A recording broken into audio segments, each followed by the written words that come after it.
The other day, one of my good friends asked me a great question, and she was like, Julie, how do you get so much done? Like, what is your secret to finishing all these projects and juggling everything? So I thought you might like to hear some of the ideas I had for her. So let's jump in. Welcome to the Course Creators HQ podcast, helping you navigate the latest techniques for creating and marketing online courses. And now, here is your host, Julie Hood. Hey, welcome to episode 147. Oh my goodness, we're about to hit 150, and I'm going to plan some stuff for 150. But before we get there, I thought I would tell you today about the Course Creators Intensive that is coming up, and it got moved to July, because I had some family stuff come up and I realized, you know what, I just don't have the time to properly promote this. So instead of June, we're going to have it in July, and it's going to be during the week. So July 12th through the 15th, we're going to have 4 hours on Wednesday, 8 hours on Thursday, 8 hours on Friday, and then 4 hours on Saturday to help spread out the process of creating your first course as part of the 24-hour Course Creator Intensive. So if you are one of those folks that wants to just sit down and get it done and get through creating that first course, please consider coming to join us. So we'll have the 4 days to work together and really go through what you've got going on. We're going to have group coaching. Plus, we'll have these co-working sessions. And it's in the summer when it's so hot. So let's just stay inside from the heat and get that course put together, get that content together for you. So I'll have the link in the show notes for the 24-hour Course Creator Intensive, and would love to have you come join me. Especially if you've had this on your to-do list for a long time. You're like, I just want to get this thing done. Come join us in July. So today's question came from a good friend of mine who asked me how I get a lot of the stuff done that I do. And I thought I might share some of these ideas with you today. I thought you might enjoy hearing what I came up with when she asked me that, because I was kind of like, I'm not sure exactly. So I sat down and pulled together this list for you. And the first thing I should say is I am by no means perfect with this or 100% accurate on all of these all of the time. But in general, this is kind of where I head myself to try to get as much accomplished as I can. So the first thing is I'm a bit fanatic about my calendar. And what I mean by that is I have one calendar. I have a Google Calendar that is on both my phone and my computer. And I try to make sure that anytime I have something important, a meeting, a session with a client, clubhouse room, whatever is tied to a specific time, that it gets on that calendar and that I'm regularly checking it to make sure. Now, it's not 100%. I do still miss things once in a while, but it does, in general, work pretty well. So I also set up in the Google Calendar events, you can add reminders. So you can have notifications that will come up on your phone or on your computer. You can also have it send you an email so many days or hours ahead of time. So I use that a lot to make sure, let's say there's a birthday coming up, I'll send myself an email a week ahead of time so I can think about the gift and make sure I get it scheduled and sent. I also try to get those reminders up so I don't miss some important trainings or meetings. So all those help me stay on top of things. And then each morning I will sit down with Amazon Alexa and ask her to remind me of the important things during the day. So that way, if I get in the middle of something and I get super focused and get distracted, I'm not paying attention to what time it is, she'll pop up and remind me about a meeting or remind me about something that's coming up. So having this calendar set up is super, super helpful. The other piece of it is I try to block off certain times of the week where I do regular things. So I try to get done on Tuesdays.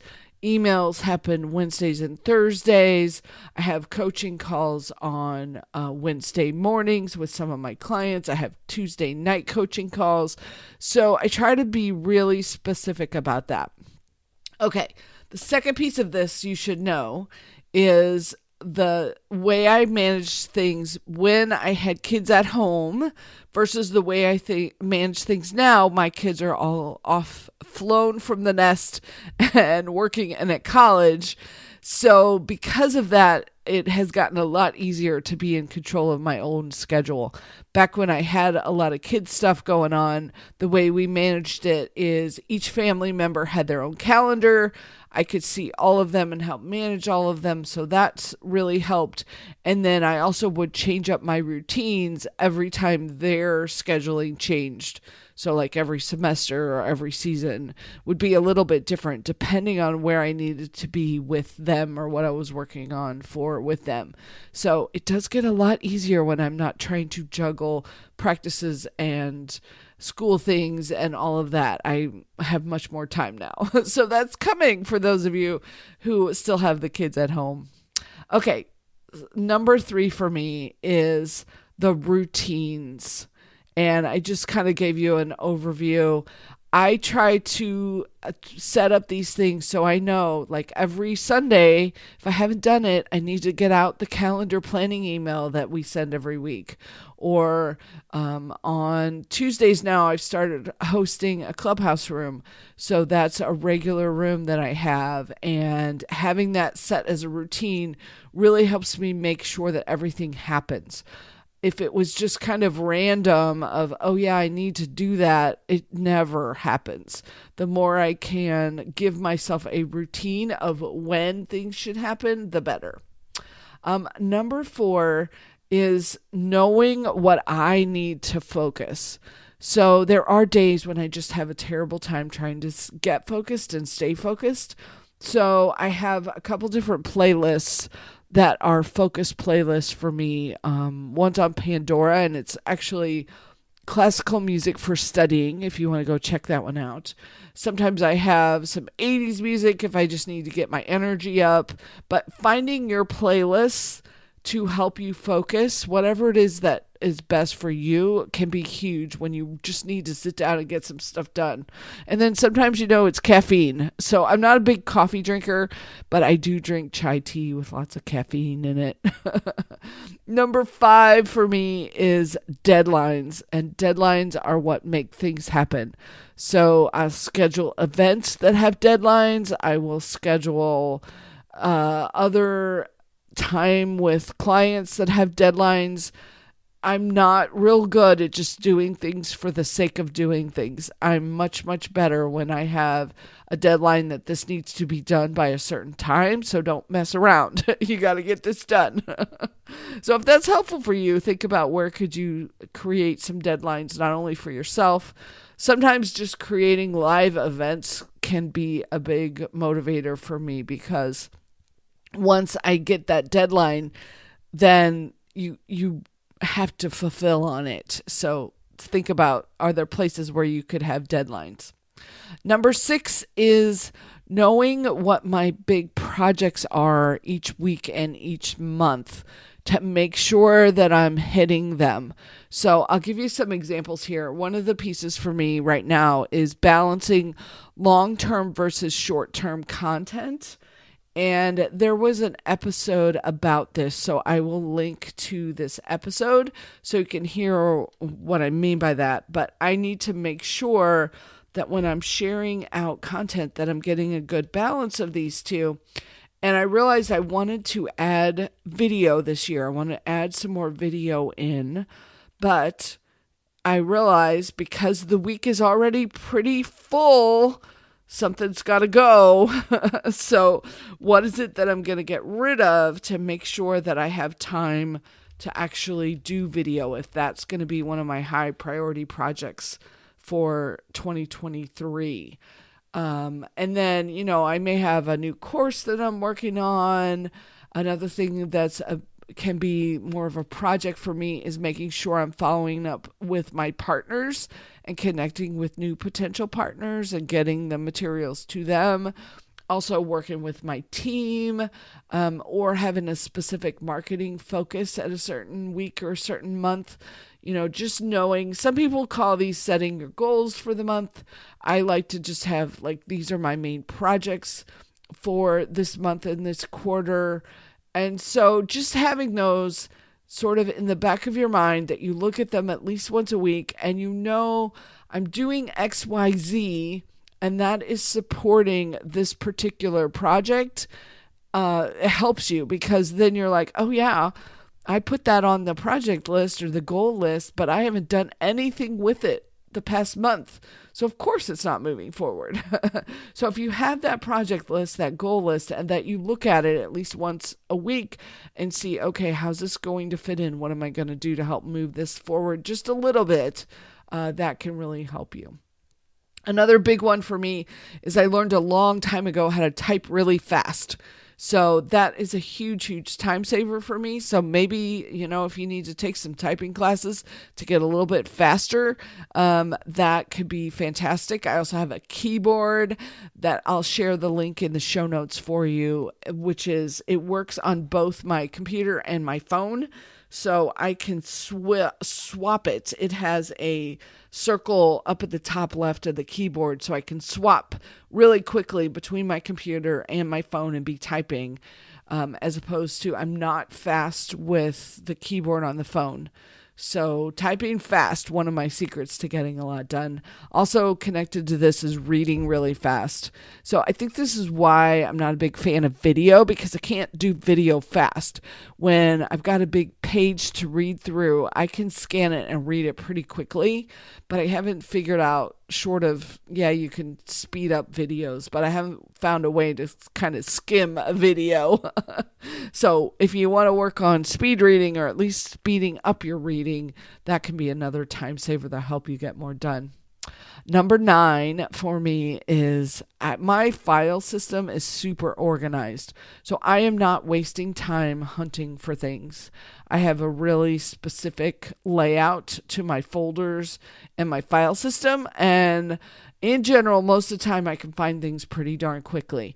So if you are spending a lot of time digging around for things, you might want to set up a more elaborate system so that you're not wasting time hunting for your files, for your things. And kind of the big secret there, turn off the downloading to the downloads folder. When you're downloading stuff, put it somewhere in particular so that you can get back to it easily. Okay, number 10 is I try to eliminate time-consuming chores. So things like getting the groceries and mowing the lawn, I don't love them anyway, and they're time consuming, so I pay to get those taken care of. Number 11 is to do things sometimes when I just don't feel like it or I'm not motivated. So last night I had one piece of a project that I needed to work on. I was tired. I didn't want to do it, but I knew it was important and I wasn't going to get to it today. So I made myself jump in. As much as I wanted to just let myself off the hook and be like, yeah, okay, we'll worry about that later, I didn't, because it really needed to happen last night. So just pay attention on where you fall on that scale. Like, are you letting yourself off the hook all the time because you're not motivated? Sometimes you just got to do it anyway. And sometimes I will say, when I get started and I jump in, then the motivation comes and then I'm excited and then I get used to, oh yeah, when I tell myself that I want to do things, I actually follow through and make them happen. And that can be really good for your mental state too. So those are the top 11. And then I will throw out one bonus one, so in case you need to hear this one too. And that is to try to recognize when it is that you really do need a break. So whatever your break means to you, there are times when you just do need a break, and so not always pushing yourself past the breaking point is really good, but knowing when you do need to push yourself to make sure that something gets finished, balancing that, I think, is one of those things that the best CEOs and owners of businesses are able to figure out how to balance those two so that they get a lot of things done. So I hope there was at least an idea or two in here that helps you out and makes you consider, okay, maybe I can add one of these things to my life and see if it makes life better, if it makes me more organized or helps me get more things done, including that online course that has been hanging out on your to-do list or your goal list for way too long. So come join us for the intensive in July of 2023. I'll put the link in the show notes so you can sign up and come jump in and let's get your course together and work with me over those days so that it can happen. So thanks so much for listening. I appreciate the space in your earbuds as you're doing your chores, as you're driving around doing errands. I really, really appreciate that we make the top of your list and you jump in for this podcast. If you happen to be in a Facebook group where somebody asks about who you like to work with or what podcasts you like, I'd appreciate it if you'd share the Course Creators HQ podcast with them. We're always looking for new listeners. So thanks so much. Appreciate you and have an amazing week.